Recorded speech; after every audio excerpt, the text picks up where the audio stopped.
بسم الله الرحمن الرحيم. الحمد لله والصلاة والسلام على رسول الله وآله وصحبه ومن تبع هداه. معشر الإخوة المتابعين والمتابعات، في كلمة سأحاول أن تكون موجزة إن شاء الله الرحمن الرحيم. أردت بين يدي تقديم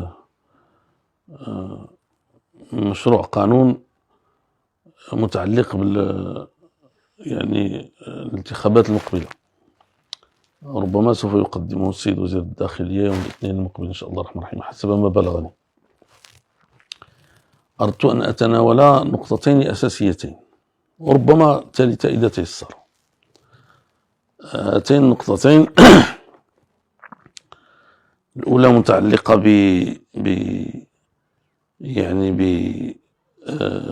التشكيك في الانتخابات، في نتائج الانتخابات، والتي حسب ما بلغني لحد الآن سوف يعاقب عليها القانون ب5 سنوات سجنا. والثانية متعلقة بلوائح الشباب المستقلين.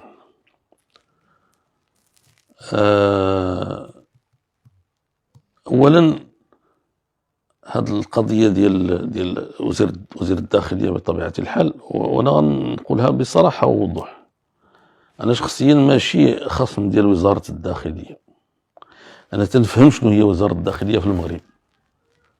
وزارة الداخلية عندها واحد الوضع خاص، ماشي هي وزارة عادية من الوزارات، هي أول وحدة من الوزارات ديال السيادة. هذا الشيء معروف، وقال الحسن الثاني رحمه الله، وكان موضوع تفاوض بينه وبين الأحزاب الوطنية، فهمتيني، ولا من الأول ديال الحكومة ديال اللي كانت غادية تكون ديال السي محمد بوسط رحمه الله، ومن بعد إلى آخره.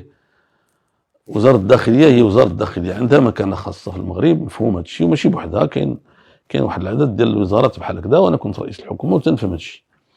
وانا ماشي خصم ديال وزارة الداخلية، انا نقولوا انني خصم ديال الحكومة ممثلة في الاحزاب السياسية بحالي، وخصوصا ديال حزب التجمع الوطني الاحرار، وخصوصا ديال السيد الرئيس ديالو. ماشي التجمع الوطني الاحرار كله، ماشي التجمع الوطني الاحرار عبر التاريخ الى اخره. نكون زعما معكم واضح. في الحقيقة أنا ما خصم ديال حتى واحد. أنا واحد المواطن كنستشعر المسؤولية ديالي كمواطن، كنستشعر المسؤولية ديالي كإنسان كنشارك في الحياة العامة من خلال الدعوة ومن خلال التفاعل منذ سنين طويلة، وكنستشعر المسؤولية ديالي كرئيس حكومة سابق، وكنستشعر المسؤولية ديالي كأمين عام ديال حزب سياسي. من باب النصح في الحقيقة، في الأصل التدخلات ديالي ولا حتى ديال الحزب ديالي في العموم، طبعا بطبيعة الحال ملي كتكون في المعركة، فهمتيني، ولا وتيوجه لك الخصم ديالك شي ضربة، وخصوصا إذا كانت غير أخلاقية، راه كتحاول ترد عليه بطريقة أو بأخرى، هذا لا مفر منه. ولكن انا ماشي خصم ديال حتى شي واحد من حيث المبدا، ولكن ملي كنشوف شي حاجه ماشي هي هذيك، احاول ان اثير الانتباه، سواء تعلق الامر بالاحزاب السياسيه، او تعلق الامر بالحكومه، او تعلق الامر حتى بعموم المواطنين، وحتى بلا جينيراسيون زد، وحتى بالاخوان ديالنا ديال 20 فبراير. انا ما عندي علاش نكون خصم ديال حتى شي واحد. هذه بلادنا، والمبدا ماشي خصنا نتخاصموا، خصنا نتنافسوا باش شي حاجه الا مزيانه نشوفوا ما هو احسن، وشي حاجه الا هي خايبه نقولوا يا ودي هذا الشيء راه ما خدامش، ماشي في المصلحه. هذه القضيه هذه دابا ديال التشكيك في النتائج ديال الانتخابات تصبح جريمه. ما كنفهمش، لانه هذا دابا السيد وزير الداخليه يمكن له يجيب البرلمان القانون اللي بغى، إلا صدقوا عليه في الحكومة ولا في المجلس الوزاري، فهمتيني ولا لا، ويجيبوا للبرلمان، هو حر فهمتيني؟ ما حتى واحد ما يقدر يقول له حتى شي حاجه، كيتصرف في اطار الصلاحيات ديالو. ولكن لا شك ان وراء كل قانون منطق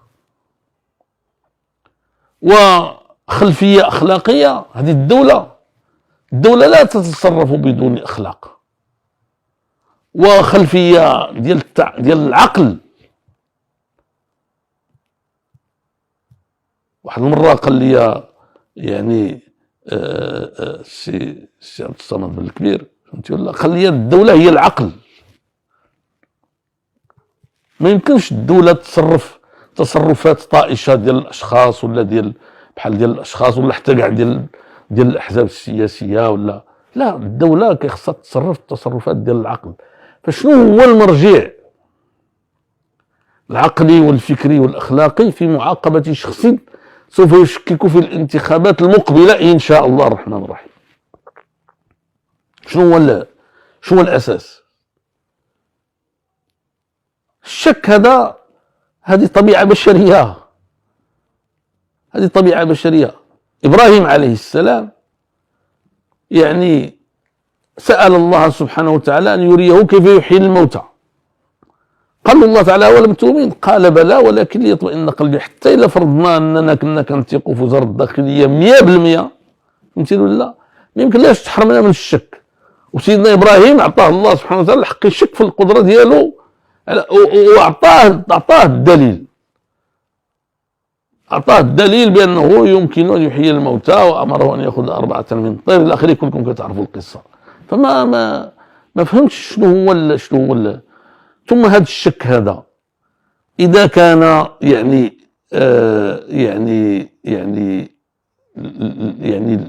مبني على غير أساس،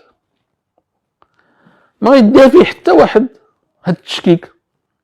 لكن إذا كان مبنيا على أساس، أو إذا كانت فيه حجة. مرات الانتخابات في المغرب مرارا وتكرارا شككت فيها الأحزاب السياسية، وكذلك أكثر من مرة من لم تشكك الأحزاب السياسية. أنا كنتذكر 2002 ما شككناش، و2006 ما شككناش، و2011 ما شككناش، و2015 و2016 ما شككناش، حتى جات الانتخابات ديال 2016. وما زال ديك الساعات الحزب ديالنا قالوا ودي غير هاد النتائج ما فهمناهاش. ربما حتى هذه كتعتبر تشكيك ديال 2021 عفوا، ماشي ديال 2011 ما شكناش فيها. ديال 2021 هذا تشكيك. كيف يعقل هذا الكلام؟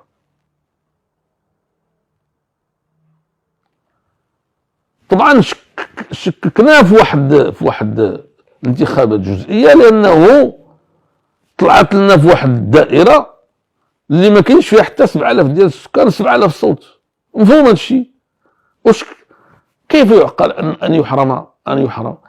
كيف يعقل في قلعة الديمقراطية في العالم يشكك ترامب في الفشل ديالو في النتائج ديال الانتخابات ديال 2020،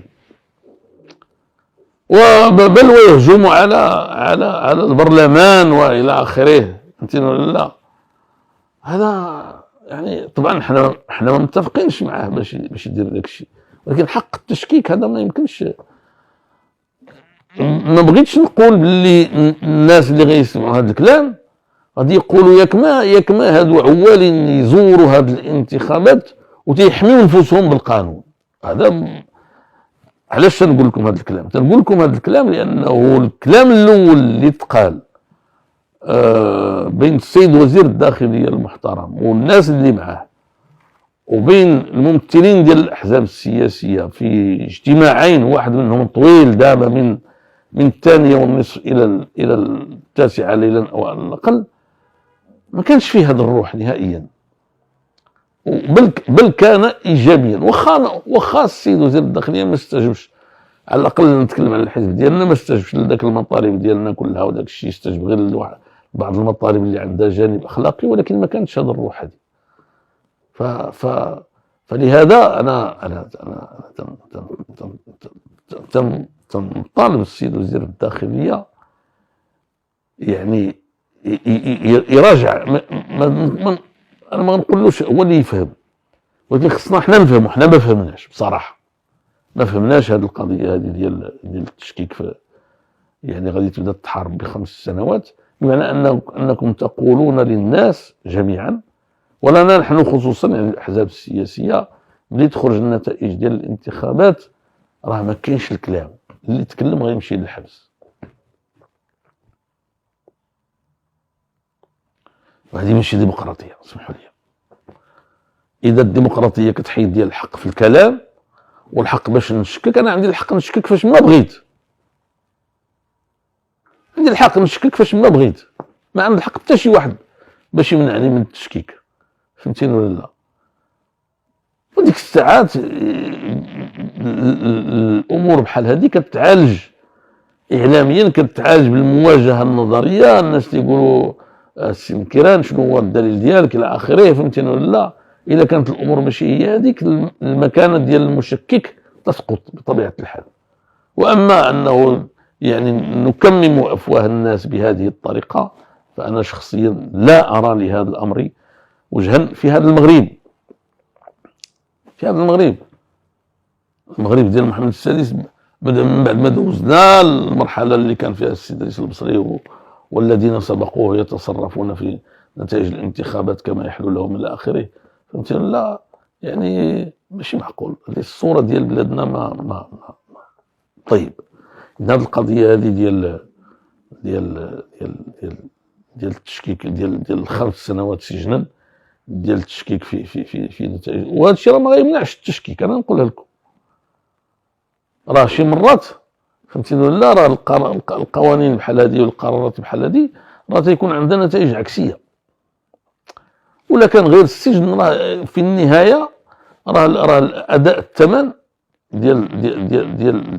ديال التحسين ديال الاوضاع وديال الديمقراطيه في البلاد، راه تقدر تعتبر 5 سنوات يعني في سبيل الله، شي بس ما كاين، فهمتيني ولا؟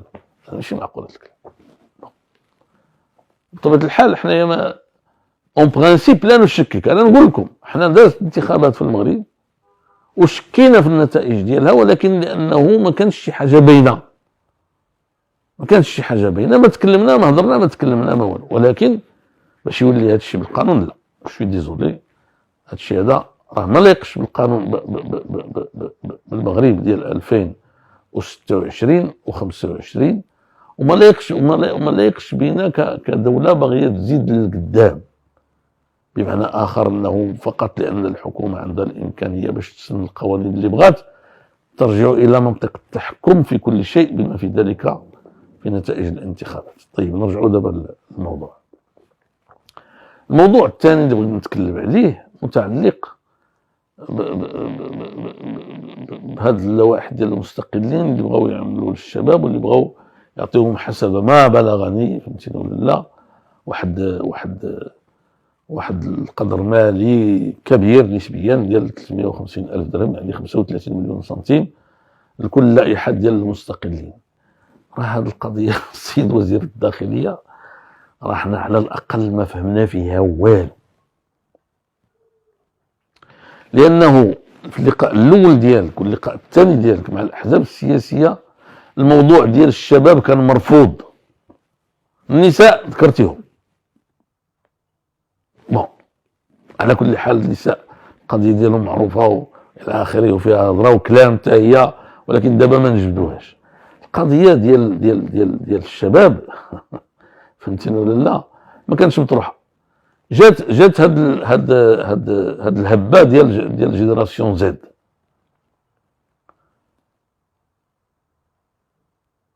واللي بطبيعه الحال مع الاسف الشديد كان عندها بعض التجليات اللي كانت ماشي مقبوله، اللي كان فيها العنف واللي كان فيها التخريب واللي كان فيها، ولكن في الاصل كانت سلميه، وكانت يعني الاحتجاج على الاوضاع اللي كيحتج عليها الجميع،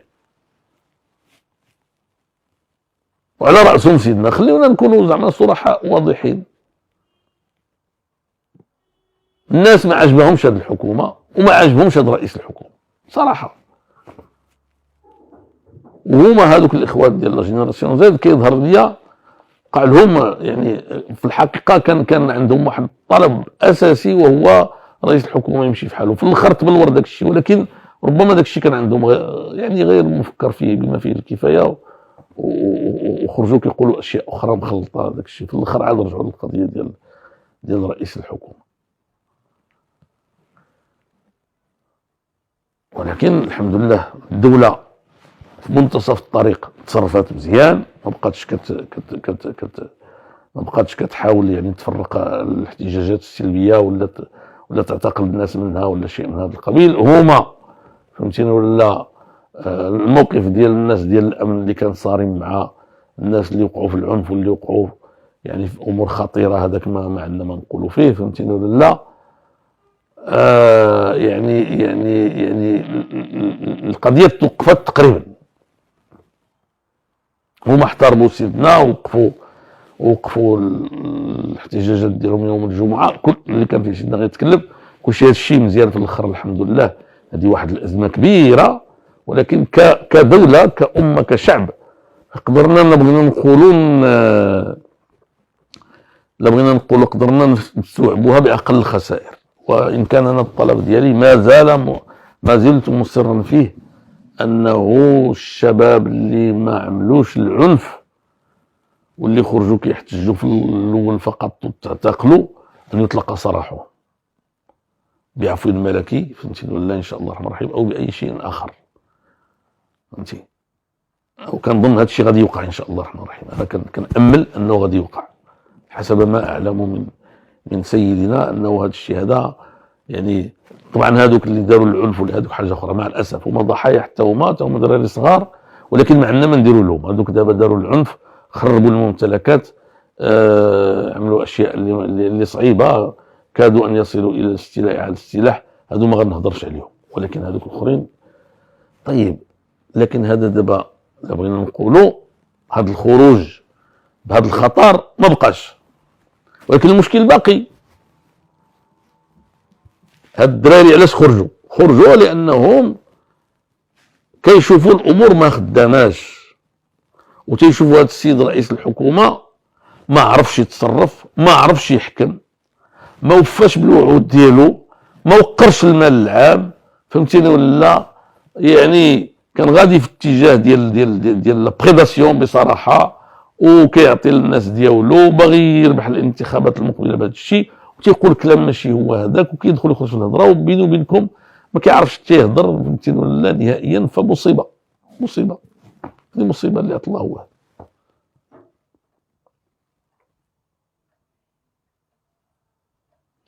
طبعا ملي وقع داك الشيء فهمتيني ولا، الامور صارت في اتجاه ان السيد ربما يكمل المده ديالو، واظن ان هذا فيه مصلحه المغرب.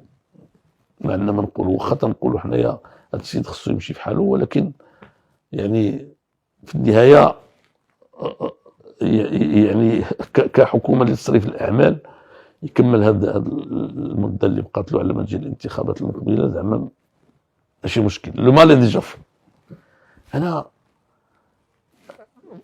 تنقرا من هذا القرار، من هذا القانون اللي غادي يجي تيخص اللوائح المستقله ديال الشباب، فيما اظن كنقرا فيه انه جواب على الاشكال. هذا ماشي جواب.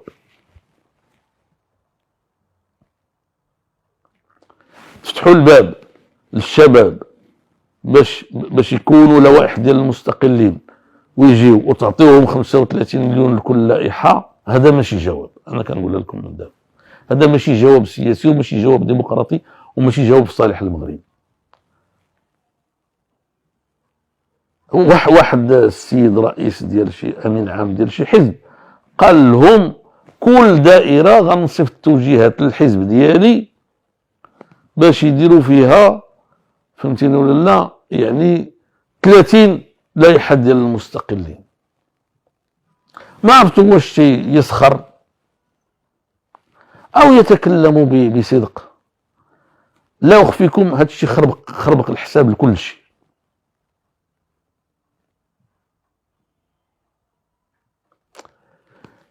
كيف لوائح المستقلين وعلاش بعدا غيكونوا غير الشباب اللي مستقلين؟ علاش الاخرين حتى هما ما يكونوش مستقلين وبنفس الشروط؟ علاش؟ بوركوا با؟ هذه الاولى. ثانيا راه هذا الشيء غادي يتقال انه مجرد ريع، بحال بغينا نسكتوا الشباب. راه هذا الشيء دابا اللي كنشتكيو منه راه مرض عضال. هذاك الخروج ديال الشباب ديال جين زد هذاك غير تجلي ديال المرض. المرض باقي لداخل.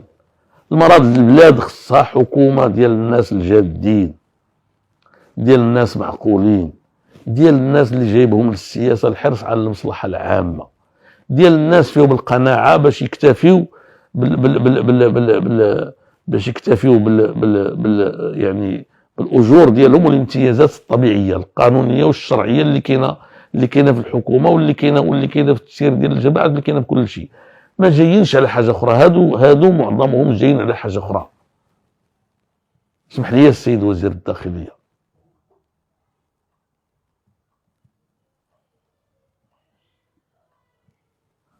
وهذا ماشي حل. هذا الشيء هذا اللي تتفكروا تجيو به البرلمان ماشي حل، ما غيحلش المشكل. يمكن يوخروا، ولكن راه يعني الكلام اللي كيروج ماشي. ثم واحد القضيه، يعني الشباب يكونوا في البرلمان معقول، ولكن شنو بغيتيو برنامج، بغيتيو برلمان ديال يعني تكون فيه اغلبيه ديال الشباب. اغلبيه علاش؟ شنو هو السبب؟ هذا ماشي منطق. البرلمان هو مكان اللي تيخص يجيو له الناس اللي عندهم التجربه وعندهم الكفاءه وعندهم الثقافه وهذا غير متوفر في الشباب في البدايه. غير معقول هذا الكلام. واحد امين عام ديال الحزب السياسي كيقول هو انا ملي دخلت للبرلمان عام وانا غير كنسمع ما تكلمتش نهائيا. الشباب يكونوا باش يتكونوا داك الشيء، ولكن بواحد النسبه معقوله. اما دابا شنو هي الضمانات اللي عندكم؟ فهمتيني ولا؟ ملي تكون 30 بحال اللي قالت ولا غير 10 ديال، كاين 8 ديال الاحزاب الاساسيه، فهمتيني ولا؟ ويكون في الدائره 8 ديال الاحزاب زائد 30 ولا 40 لائحه ديال الشباب.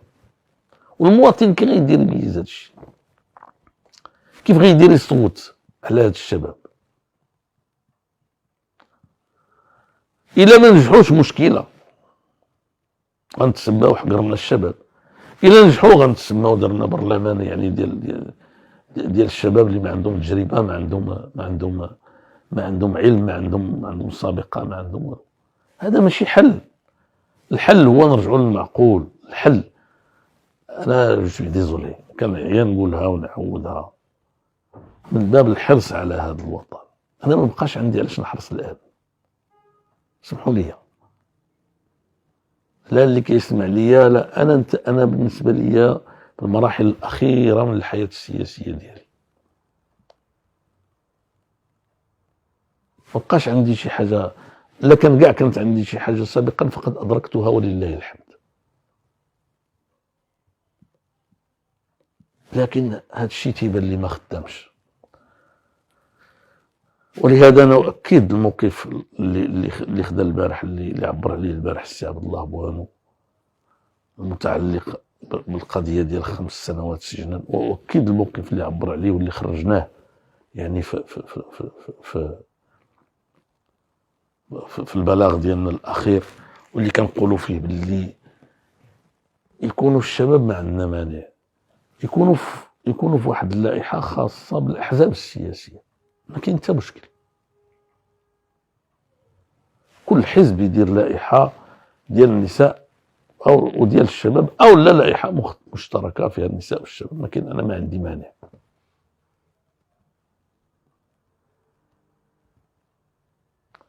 اما ان يفتح الباب على مصراعيه